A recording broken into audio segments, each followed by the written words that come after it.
Hey, hey, hey, it's your girl Priscilla A, and welcome to the Married to My Soap Opera podcast, the General Hospital recap for the week of January the 24th through the 28th.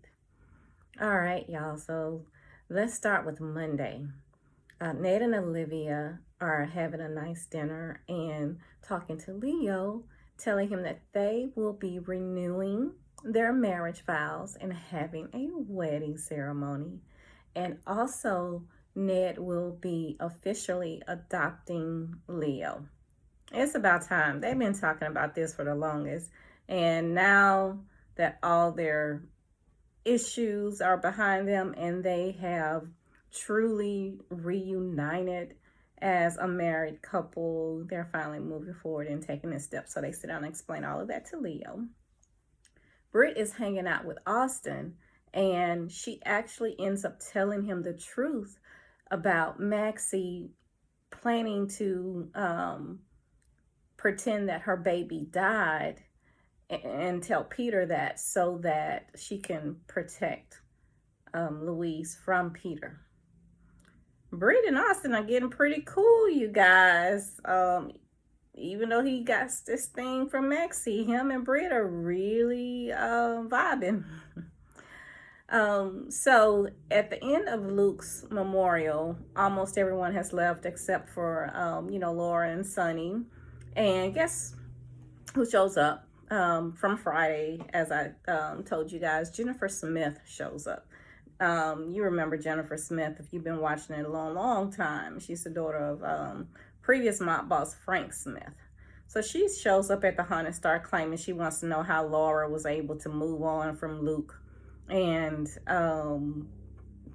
get past their marriage and everything that they've gone through. But it's more to it than that, you guys.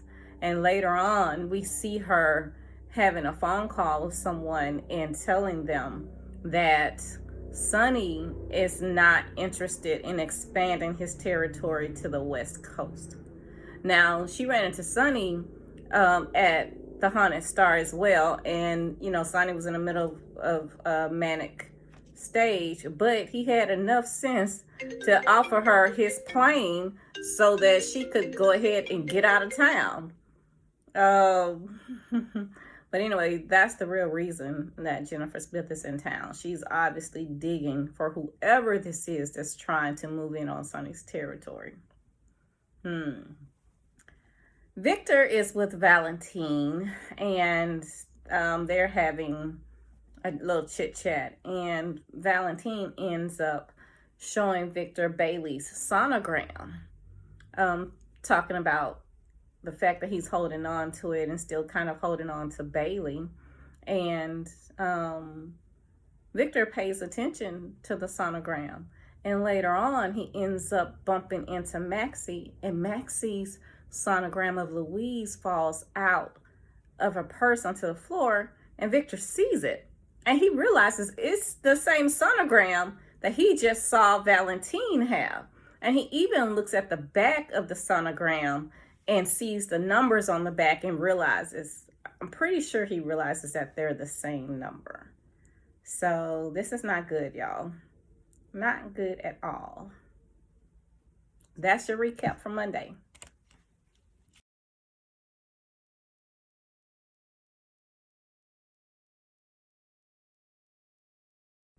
All right, so let's talk about Tuesday. Felicia is meeting with Maxie, and so she fills her in on Luke's memorial. Sonny goes to Curtis's club, y'all, in the middle of his manic episode, and is insisting on renting out the club and talking to Curtis, who's actually in the middle of connecting with his dad, Marshall, and talking to him. But Sonny totally interrupts that and causes this huge scene. And Drew comes in and tries to de-escalate the scene and calm Sonny down. But y'all, Sonny turns on Drew. And he says the most awful things to Drew about, being backup Jason, trying to take Jason's place and not being able to do it. And so Nina, of all people, is there in the corner listening and watching all of this. And so she comes over and she's able to get Sonny to leave. Christina and Sam end up talking, and Sam tells Christina that she backed Harmony off from having a friendship with their mom. And Christina actually tells her that she doesn't want to be the reason that their mom loses Harmony as a friend. And she kind of lays into Sam a little bit for just kind of making that decision for her. Meanwhile, Harmony is actually visiting Alexis and gives her a congratulatory gift on being the editor of The Invader. But Alexis tells her that because of Christina, she doesn't believe they can continue their friendship. Victor runs into Austin at the hospital, and of course he's trying to snoop around and find out who that sonogram belongs to. And Austin tells him that the patient ID number on the back will tell them who the mother is. Now let's talk about Nina taking Sonny home, y'all. Of course, she doesn't just take him home and drop him off. She has to stay with him to make sure that he's okay. So he's in the middle of this manic episode. She doesn't know what to do or how to handle him. But do you think she calls Carly? No. And of course, when she asks Sonny about calling Carly, he's like, no, he doesn't want Carly to know. So she doesn't call Michael. She doesn't call Dante. She doesn't call any of his family.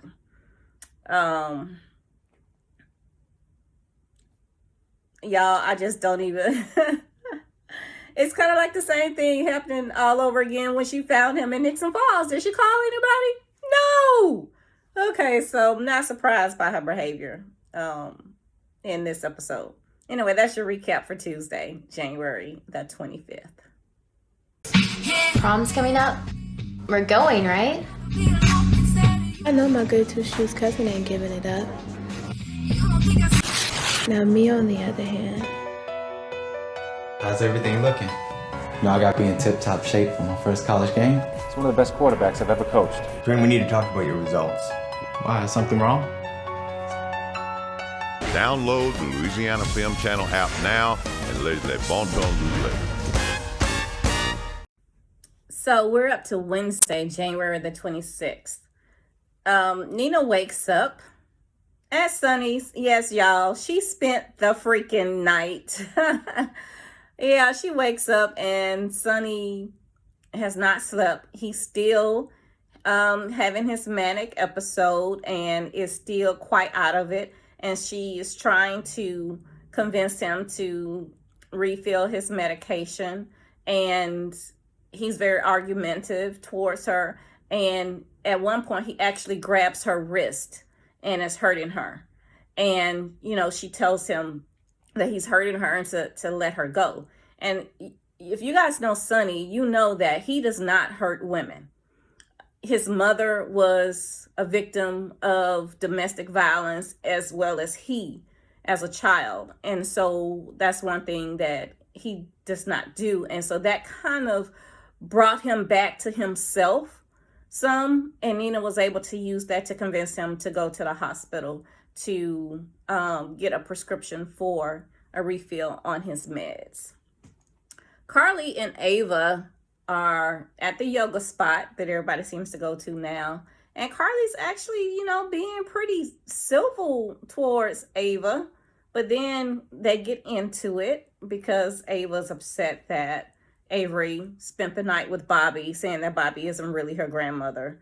And BLQ is also there. And so naturally, being part of the Corinthos family, she, family per se, she takes up for Carly, which I thought was kind of cool. It was good to kind of see that scene because we don't get to see BLQ and Carly together too much, but we know that connection is there because of Olivia and Sonny. Maxie and Austin are out in Pawtucket recreating what happened with Felicia and Anna. And while they're there, Austin actually remembers hearing Maxie talk to someone else. Yeah.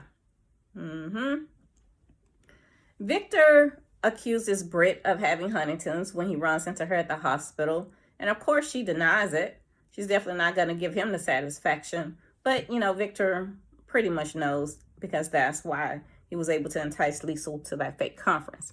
Anyway, then he goes in to see Peter. Very interesting conversation there, you guys. Valentine and Martin run into Chase and Bailey at Kelly's, and Martin informs Valentine that the birth certificate has not been updated to take him off as Bailey's father. So that one thing, guys, gets Valentine to thinking, and he's wondering why on earth Chase hasn't insisted on it, why Brooklyn hasn't done it. And he starts thinking, they did say he is the smartest of the Cassadines, and that's why he was so dangerous. So he basically, from that little bit of piece of information, figures out that Chase is not Bailey's father, that BOQ is lying about it, and Chase is going along with the cover-up. And so how far is that going to lead him, guys? Valentine is pretty smart. That's your recap for Wednesday, January the 25th. Are you interested in buying a home or a lease purchase? Do you need help fixing your credit? You need the real estate go-to girl, Priscilla Adams. Or are you interested in selling your home? Have you inherited a property on the verge of foreclosure, filing for bankruptcy or divorce? Do you need a quick cash sale? Are you interested in a career in real estate? Whatever your real estate need, call the go-to girl, Priscilla Adams, at 318-605-1120 or email padams@kw.com. Okay, y'all, we are up to Thursday, and Thursday's episode was really, really good. Definitely one to watch. So we'll start with Sonny. So Sonny is in a hospital room waiting for the doctor. He gets antsy and tired of waiting for him, so he actually just decides to ditch. But on his way out, he runs into Monica, who kind of talks to him to make sure that he's all right over Jason's death. And he's still intent on leaving, but then he runs into Brando as well. And Brando's in a bad way, really upset about Sasha and the baby. So he sits down and he talks with Brando about loss and pain and sometimes needing help. The teens are all at Sonny's cabin. And you guys, Esme drugs Trina's drink. They're drinking alcohol and playing this Never Ever Did I game. And Esme uses that to bring up Cam and Trina's short, brief period that they were thinking about dating, and tries to make it look like Joss stole Cam from Trina and that Trina's salty about it. And Trina's kind of freaking out a little bit from the drugs that were in her drink that Esme gave her. And she gets really upset about it. Esme just kind of humiliates her, and so she ends up running off. Now let's talk about Austin. Austin remembers Maxie talking to someone, and that it was a female's voice. But Maxie is so smooth; she lies and she covers it up, and she gets Austin distracted for a little bit. But then he still comes back to it. And so you know what she does? Since lying didn't work, she kisses him. If all else fails. Yeah, so she kisses him and continues to spin the story. And when Felicia and Anna come back, we'll see what Austin says. Meanwhile, Victor does the unthinkable, y'all. He tells Peter that Bailey is Louise. Low down, dirty scum. Yes, he does. He tells Peter that Bailey is Louise, and Peter is furious at Maxie. He is just furious and angry and wants to pay her back. Now Victor asks Peter to hold up his end of the bargain, but of course Peter changes the terms. Now he wants to make sure that he's reunited with his daughter before giving Victor the information that he wants. Valentine, meanwhile, shares his theory with Martin that Bailey is Louise. He has figured out why BLQ and Maxie have become so close after being sworn enemies. Why Chase, good upstanding Chase, who always does the right thing, is covering for Brooklyn and pretending to be the baby's father. So he ends up going to the hospital to get Bailey's medical records. But guess who's in the corner overhearing? Victor. Yeah. That's your recap for Thursday, y'all. Let's get on to Friday.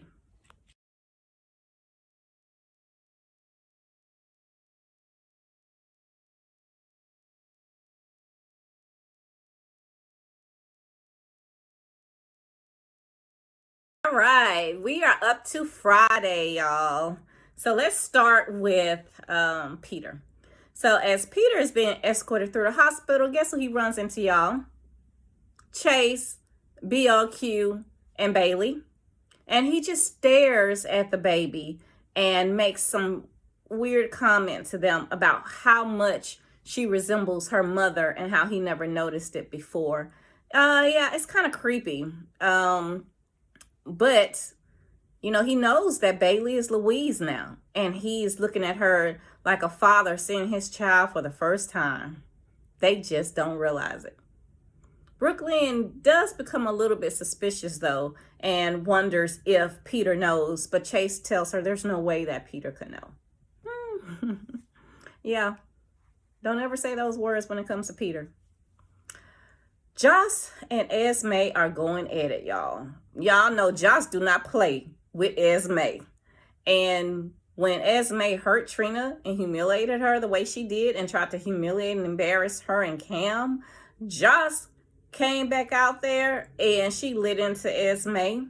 And she also put Spencer on the spot about couldn't he see what Esme was doing?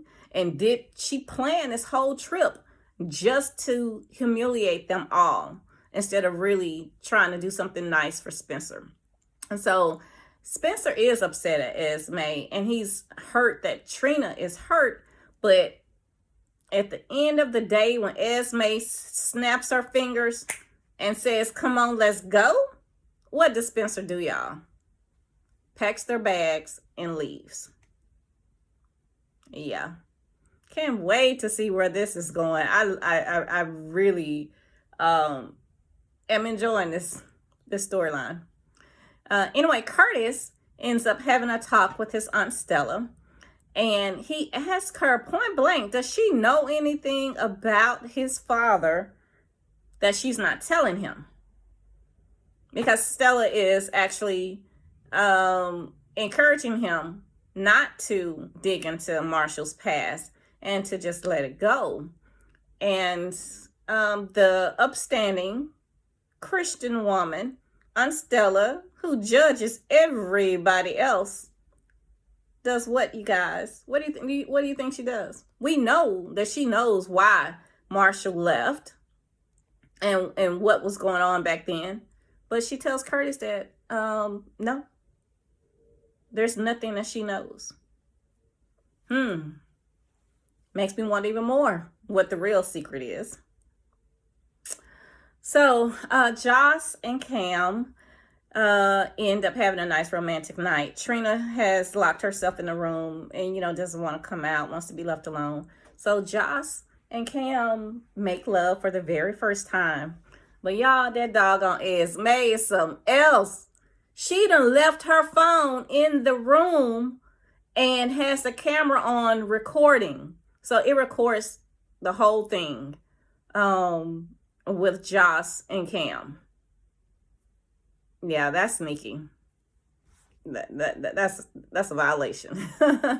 Now, Victor realizes after talking to Valentine about trying to get Bailey's medical record that Valentine is on to BLQ and Maxie.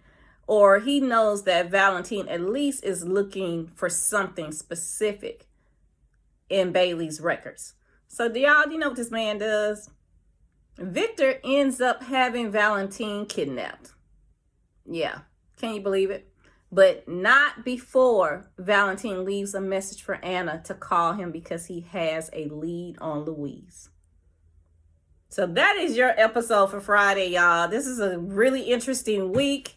We had a lot of good stuff going on this week between Nina and Sonny and Carly and Ava and Joss and the teams, Curtis and Stella and Chase and BLQ and Victor and Valentine.